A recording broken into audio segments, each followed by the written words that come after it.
현역가왕 2 박서진 남도 가는 길 박서진 김준수 재하 진해성 김경민 노지훈 강문경. 박서진이 2025년 7주차 가수 브랜드가치 2위를 기록하며 가요계에서 꾸준한 인기를 이어가고 있다.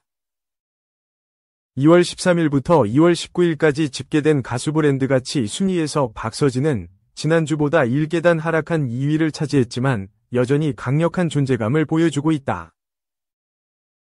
28건의 뉴스 보도를 통해 45만 200점의 브랜드 스코어를 얻었으며 마이너스 7만 1274점 감소에도 불구하고 그의 인기는 식지 않고 있다. 특히 박서진의 팬덤 답변은 높은 충성도를 바탕으로 강력한 결속력을 보여주고 있다. 팬들은 관련 뉴스를 10만 1988회 읽으며 5300회의 추천을 남겼고 256개의 댓글로 활발한 소통을 이어갔다.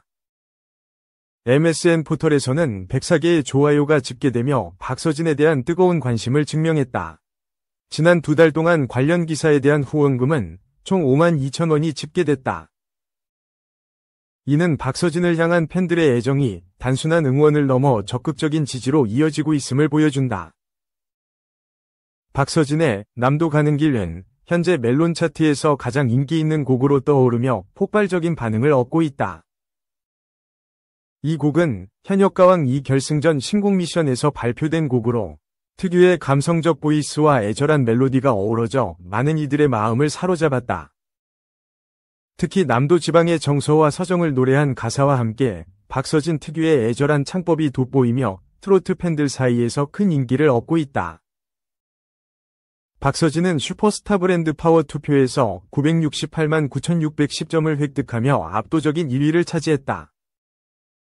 트로트가왕 부문 2위, 현역가왕 2부문 1위, 남자가수 부문 1위, 예능 부문 1위, K-팝 킹 부문 1위, 미남 부문 1위 등 여러 부문에서 고루 사랑받으며 독보적인 인기를 과시했다. 특히 6개 부문에서 모두 1위를 차지한 것은 그의 다재다능한 매력과 대중성을 잘 보여준다. 남도 가는 길은 발매와 동시에 성인가요, 트로트 차트 상위권에 오르며 팬들의 폭발적인 사랑을 받고 있다. 이 곡은 고향에 대한 그리움과 애틋한 감정을 표현한 가사로 많은 이들의 공감을 얻었으며 박서진만의 감성적 보컬이 곡의 완성도를 높였다. 특히 현역가왕 2에서 감동적인 무대를 선보이며 큰 화제를 모았다. 박서진은 앞으로도 그의 독보적인 음악 스타일과 무대 매너로 팬들과 대중의 마음을 사로잡을 것으로 기대된다. 그의 음악 여정은 현재 진행형이며 앞으로의 행보가 더욱 주목된다. 2. 강문경, 현역가왕 2서 전한 감동, 할머니에 대한 애틋함 여전해. 현역가왕 2에 출연 중인 가수 강문경이 막모 무대의 비하인드를 전하며 애틋한 감정을 털어놨다. 지난 21일 방송된 MBN 김명준의 뉴스파이터에는 현역가왕 2 TOP10 멤버인 환희, 신유, 강문경, 신승태가 출연했다. 강문경은 지난 11일 방송된 현역가왕 2 준결승 1라운드에서 나훈아의 막모를 선곡하며 깊은 감동을 선사했다.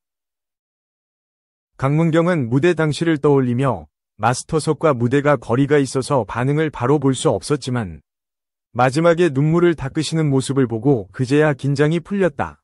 할머니 생각이 많이 났다고 말했다. 그는 어린 시절 돌아가신 할머니에 대한 애틋한 감정을 고백했다. 할머니가 69세의 백혈병과 혈액암으로 일찍 돌아가셨다. 막모의 가사 중 초등학교 3학년 때라는 부분이 있는데 제가 딱 초등학교 3학년 때 할머니를 떠나보냈다. 부모님은 현재 살아계시지만 부모님을 생각하며 부르는 노래에서도 할머니가 먼저 떠오른다. 그래서 더 깊이 이입하게 된다고 말했다. 강문경은 오랜 기간 판소리를 수련한 경험이 있으며 중앙대학교 국악과에 입학했으나 중퇴 후 가수의 길을 걷게 됐다. 끝으로 강문경은 시청 많이 해주시고 본인이 응원하는 가수뿐만 아니라 다른 가수들의 무대에도 많은 박수를 보내주셨으면 좋겠다고 전하며 응원을 당부했다. MBN 현역가왕 2위 최종회인 13회는 오는 25일 화요일 오후 9시 50분 방송된다. 3. 흑백요리사 짧았던 유통기한, 백종원 오른쪽 화살표 에드워드리, 아쉬운 예능 성적표, MD픽. 흑백요리사 위 열기가 무색하다. 흑수저, 백수저 셰프들로 꾸려진 파생 예능들이 차게 식어버렸다. 지난해 9월 첫 공개된 넷플릭스 예능 흑백요리사는 제야의 흑수저 요리사 80명과 백수저 스타 요리사 20명이 경연을 통해 승패를 겨루는 12부작 서바이벌 프로그램이다. 높은 화제성은 물론 3주 연속 넷플릭스 비영업권 TV 시리즈 부문 2위에 오르며 큰 인기를 누렸다. 종영 직후 출연 셰프들은 방송계의 뜨거운 러브콜을 받았다.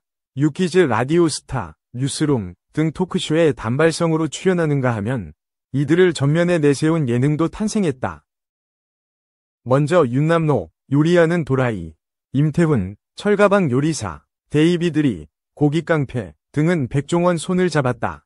2024 하반기 방송된 ENA 예능 백종원이 레미제라블 위 담임 셰프, 즉 멘토로 합류한 것이다. 백종원이 레미제라블은 짧지만 강렬한 서사를 담은 사회의 루저들이 처음이자 마지막으로 찾아온 인생 역전의 기회를 잡기 위해 혹독한 스파르타식 미션을 겪는 성장 예능이다. 제2위 골목식당이라는 기대 속 출발했지만 범죄자 미화 논란 등에 휩싸이며 평균 1%대 이하의 시청률을 기록했다. 흑백요리사의 인기에 힘입어 JTBC는 약 5년 만에 냉장고를 부탁해를 부활시켰다. 기존 셰프 이연복, 최현석, 김풍, 정호영, 샘킴 등과 흑백요리사 출신 뉴비 셰프들이 함께 출연한다. 에드워드 리, 최강록, 이미영, 급식대가, 박은영, 중신여신, 권성준, 나폴리 마피아, 윤남노 등이 15분 대결을 펼쳤다.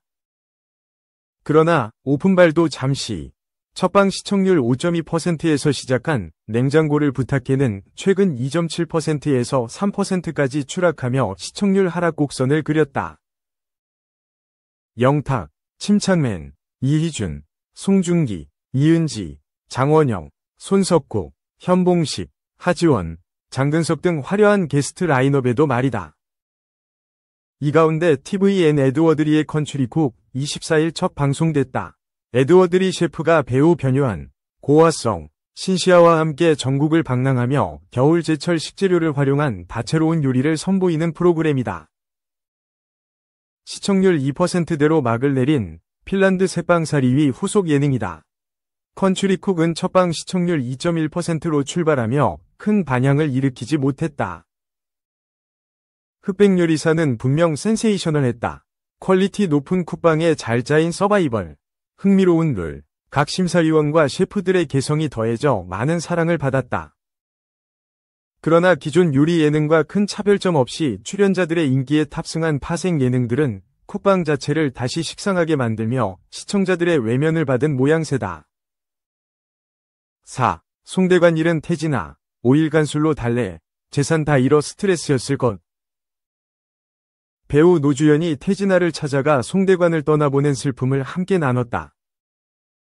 21일 노주현 유튜브에는 태진아 송대관 사별 후 첫 심경 고백이란 제목의 영상이 올라왔다. 송대관과 사별한 후 힘들었을 태진아를 위로하기 위해 그가 운영하는 레스토랑을 방문한 노주현은 애썼다며 손을 잡아줬다. 태진아는 5일 동안은 술만 먹었다. 밥이 안 넘어가니까 라며 슬픔을 삼켰다.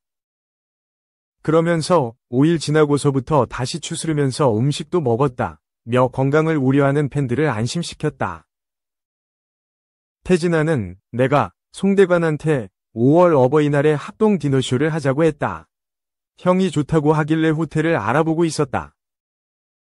한두 군데가 된다길래 그날 저녁에 큐시트도 짜고 그러고 있었는데 다음날 아침에 일어나니까 돌아가셨다는 거다. 라며 비보를 접했던 순간을 떠올렸다. 이어 원래 서로가 몸이 어디 아프단 얘긴 잘 안 했다. 며 옛날에 형이 담도암을 수술했다고 했다고는 한 적이 있다고 했다. 태진아는 그때도 디너쇼를 같이 했는데 형이 따뜻한 나라에 가면 상처가 아문다고 하더라.